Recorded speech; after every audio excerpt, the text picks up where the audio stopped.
All right, today we're going to talk about something that actually relates to a poker hand. Let's go, because the joy of poker, right? I mean, it's not really, but yes, this is going to help you in a very specific situation that comes up at the poker table. Let's say you find yourself in one of those tricky spots where if you know what you're doing, you'll come up on a hand where, let's say, you have really good blockers, or you know that you have a bluff catcher, but sometimes you should call, sometimes you should fold.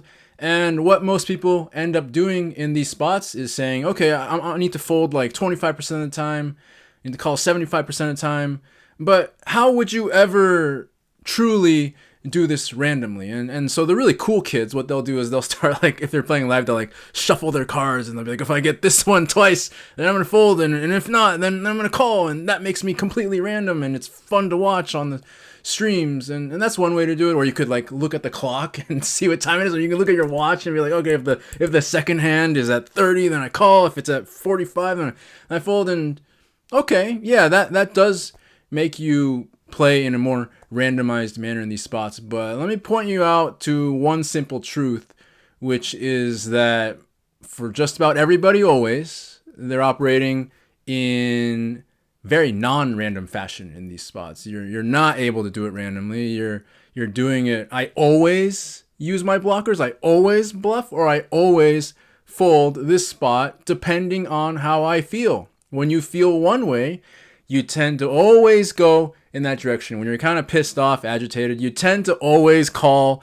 them down because you're like, well, they could be bluffing. I'm just going to call now, right? When you're up big and scared to lose your money back, you tend to always lay that exact same hand down. Same hand, same situation, but you're in a different state because of your external situation being somewhat different. So you end up making different decisions, and each time you can justify it being like, yeah, sometimes I should do this. Sometimes I should do this, so I'm going to do it now.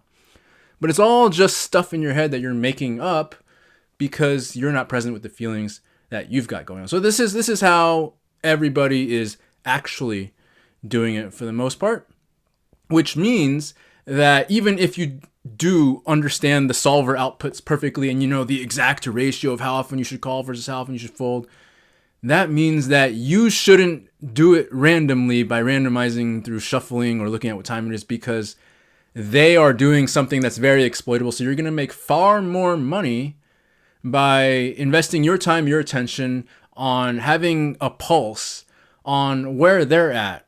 Which one are they more likely to be doing right now? Are they more likely to be always pulling the trigger on the bluff, or never pulling the trigger on the bluff? So when you have a pulse on where they're at, your answer becomes very clear. And if you start like shuffling cards to make your decision, you're an idiot because you are giving up a whole lot of money. So stop thinking about each one of these tricky spots as like, how do I want to do this every time forever?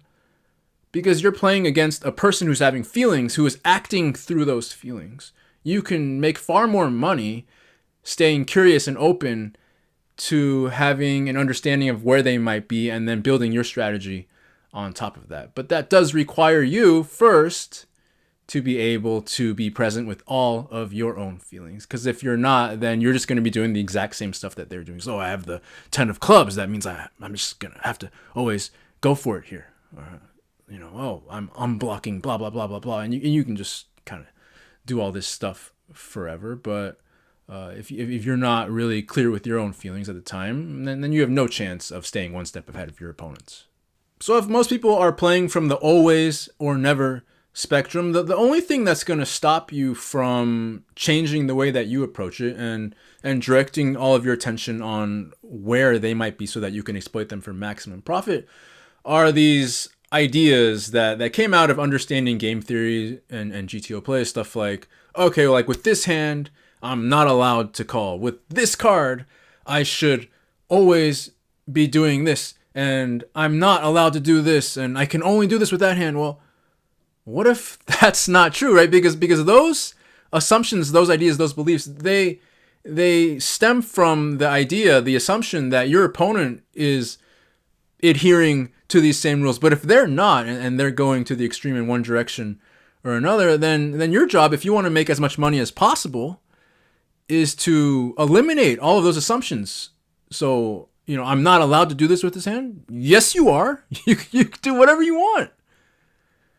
Oh, I shouldn't call because I have these cards? Well, if they're in the always bluffing too much space, yes, you can. You can do that. So do you want to win as much money as possible, or do you want to sound smart? Because those are not the same two things. And quite often, the person who is the smartest person at the poker table, who speaks the best, who sounds like they know the most, is definitely not the person who is bringing in the most money. This is a decision you've really got to make inside yourself when you sit down on the table, because you really could go in two directions once you've become a studied and knowledgeable player. Do you want to be the smart one, or do you want to win all the money? If you want to win all the money, get rid of any ideas around permission. Oh, I can only do this. I should not do that. I'm not allowed. If I fold this hand, I'm folding everything. Well, what if you make the most money right now by folding everything? Because the truth is, you're not playing a million hands. You're playing one. You're playing one hand as best as you can. And then after this one hand, everybody involved is going to have feelings, have emotions. You will have them, your opponent will have them, the dealer will have them, whatever. And then the game continues on. Sometimes the emotions trigger somebody to go from always to never, or never to always, or entrench even further in the direction that they are going. But that's going to be your job to, again, stay on top of that. And not only is this way of playing going to be a lot more fun, but you get to make a lot more money too. In the absence of being present with your feelings and feeling clear and free and confident to do what you want, your mind is going to come up with justifications. Oh, I had perfect blockers. And that's what you'll tell your friend when you're telling them about how you lost the biggest pot of your life. Oh, I had the perfect blockers. Maybe, but also maybe your emotions were blocked, and that kept you from understanding something very simple about the situation that you can see now, which is that your opponent just was never bluffing in that situation when they were in that exact spot at that time in their session, in the way that they were acting, behaving, that you've never seen them find a creative bluff in their life when they looked and felt and acted like that. But when your emotions are blocked, you will use your blockers.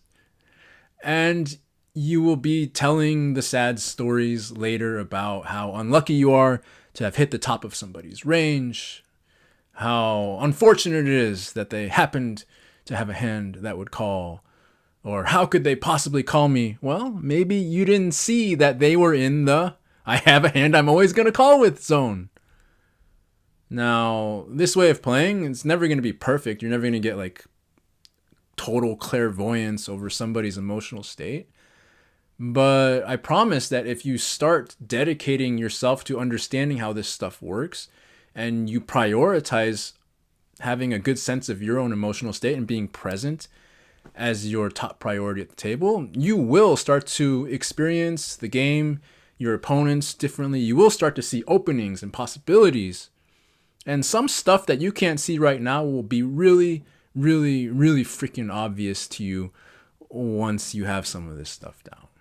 All right, so if you want to rid yourself of the experience of telling your friends and coaches later that like it was the perfect bluff just against the wrong person, as if they are two separate things. If you want to stop making yourself try and sound smart after you've punted off a bunch of money, get yourself the right tools to learn how to start being present in each moment so that you can get an idea of where your opponents are at and stay one step ahead. That's poker. Figure out what they're doing and get one level above. Everything else is just noise. So if you want to learn that with me, I got some great free stuff that you can download over on my site, pokerwithpresence.com. Come over to my site, get the free stuff. If you really use it, I promise you'll start noticing a difference right away in your very next session, so you can start being the player that makes the most money instead of just talking about how smart you are. All right, thanks. Hope you enjoyed it. We'll see you on the next video.